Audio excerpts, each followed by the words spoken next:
Long, long ago, in the great kingdom of Babylon, there lived a man named Daniel. Daniel was kind, Daniel was honest, and Daniel loved God with all his heart. Because Daniel worked hard and always told the truth, King Darius trusted him more than anyone else in the whole kingdom. Soon, the king made Daniel one of his most important leaders. But not everyone was happy about that. Some jealous officials whispered together, "Why does the king like Daniel so much? We need to get rid of him." They searched and searched for something wrong Daniel had done, but they couldn't find a single thing. Daniel was always honest, always kind, always faithful. Then one sneaky official had an idea. "I know how to trap Daniel." The officials hurried to King Darius and bowed low. "Your Majesty, you are so amazing.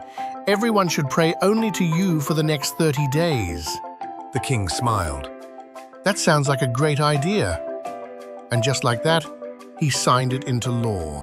Anyone who prayed to anyone besides the king would be thrown into the lion's den. The officials grinned because they knew Daniel prayed to God every single day. Daniel heard about the new law. He knew the danger, but he also knew something even more important. God was always with him. So Daniel went home. He opened his window, and just like every other day, he knelt down and prayed. The jealous officials were watching. "Got him!" they shouted, and they ran straight to the king. "Daniel broke your law!" King Darius was heartbroken. He liked Daniel so much. But the law could not be changed, and sadly, Daniel was taken away to the lion's den. The huge stone door rolled open. Inside were big, hungry lions. Roar! The king looked at Daniel with worried eyes and said, "May your God rescue you." Then Daniel was lowered down into the den. The heavy stone door slammed shut. And that night, the king couldn't sleep one little bit. He worried all night long. As soon as the sun peeked over the hills, the king raced to the den. "Daniel, has your God saved you?" And then a voice answered from inside.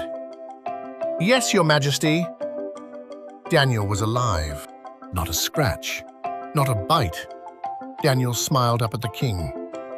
"My God sent his angel to shut the lions' mouths." The king was filled with joy, and Daniel was lifted safely out of the den. That very day, King Darius made a big announcement to the whole kingdom. The God of Daniel is the living God. You see, Daniel trusted God when things were scary. Daniel trusted God when he felt all alone, and God never, ever left him. Sometimes we face scary moments too. And just like Daniel, we can remember this: God is with us. God gives us courage. And no matter what happens, we can trust him. Always.